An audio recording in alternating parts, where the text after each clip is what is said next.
A beautiful morning where local veterans now on their way to Washington, D.C., how they felt about the opportunity to join in on honor flight.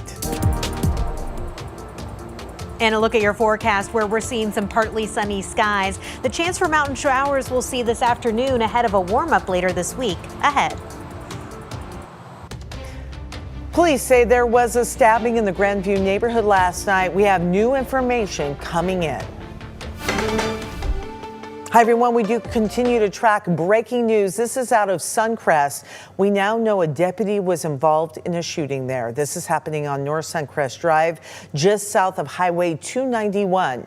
The Stevens County Sheriff's Office is asking people to avoid the area, and that includes the 9 Mile Falls School District, which is rerouting buses throughout that area. KREM 2's Christian Garza is live right now. He's been on the scene all morning long. And Christian, you have an update. Yeah, Laura, well, there's still not a lot of information that the Stevens County Sheriff's Office has given out at this point, but what we have confirmed with them is that a deputy is in stable condition after an early morning shooting here on Suncrest Drive between West Greenfield Road and West Meadowview Lane. Right now, we have no information on the suspect or their condition.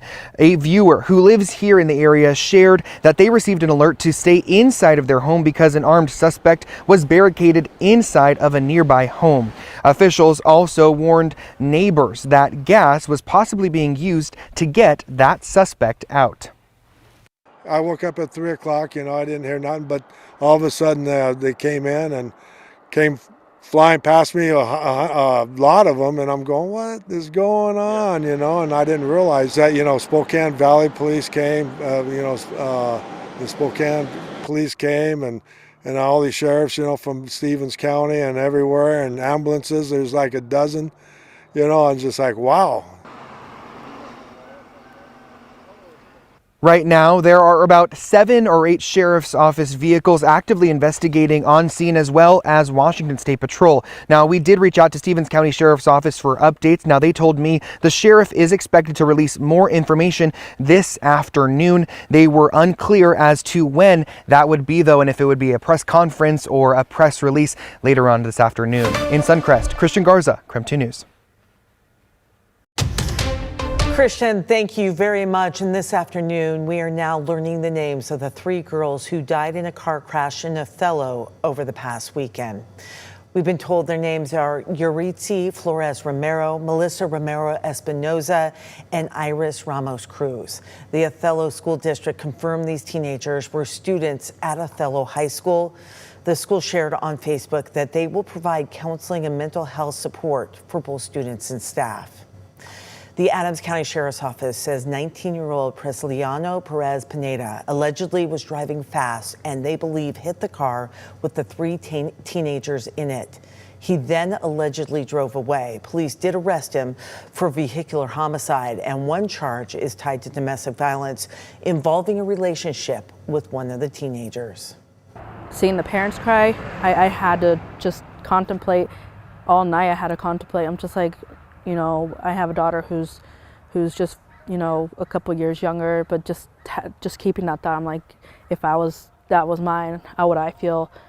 And I just. Perez Pineda is scheduled to be in court again next week for an arraignment. We'll continue to track that story. In the meantime, it is 4 minutes past noon right now. We're going to take a pause on the day's news. There is a lot happening right now. We're going to check in with Jenny Powers. She is standing outside with a look at the forecast. Jenny. Yeah, Laura, as I'm out here in the Outdoor Weather Center and we're breaking down your forecast, we are now seeing some increasing clouds here on Spokane South Hill. Current temperature 55 degrees, so a little bit cooler, but as far as our daytime highs go, we still have room to climb as we head throughout the rest of this afternoon. A little bit of a wind picking up here out of the west-southwest, 9 miles per hour sustained, so it has been consistently a little bit breezy. Other temperatures, though, across the region were in the low 60s for Wenatchee and Moses Lake, 53 degrees right now for Coeur d'Alene and and 52 for Sandpoint, with some more cloud cover through the Idaho Panhandle. We can see that on our current satellite and radar, where we've also still been watching for some mountain showers popping up through the central Idaho Panhandle as well as up through the North Idaho Panhandle. We'll watch for the passing sprinkle here possible through this afternoon, as our daytime highs are in the low 60s for Spokane and upper 50s for Coeur d'Alene. Trending even warmer, though, back toward the central part of the state, mid to upper 60s and potentially even some low 70s south to Richland and the Tri-Cities. Now, as we put this into perspective for you, these temperatures that we're seeing here are just right in line with our average for both daytime highs and overnight lows. Also, sunset 7:58 p.m. Not quite 8 p.m., but just a couple of minutes off from that as our days continue to get longer and longer. What I'm continuing to track in my extended forecast are some of those isolated pop-up showers, mostly impacting the mountains through this afternoon. The full timing of this ahead. Laura. Jenny, thank you. We do have an update about a large police presence last night. This is near West Thorpe Road and West Westwood Lane. Spokane police now say there was some sort of altercation in the Grandview Thorpe neighborhood, and it appears someone was stabbed. Police found a victim and took them to the hospital. Now, a viewer in that area sent us these photos of this scene, and we should be getting more information from police throughout the day. We're working that story, and we'll be sure to keep you updated. Right, always on KREM 2, KSCAN 22, and KREM 2 Plus. Washington's Attorney General is suing Albertsons over its buy one, get one free deals, why consumers may have been paying more than they thought. We'll have more on that story, but first, let's take a live look outside. A little bit of cloud cover out there on Lake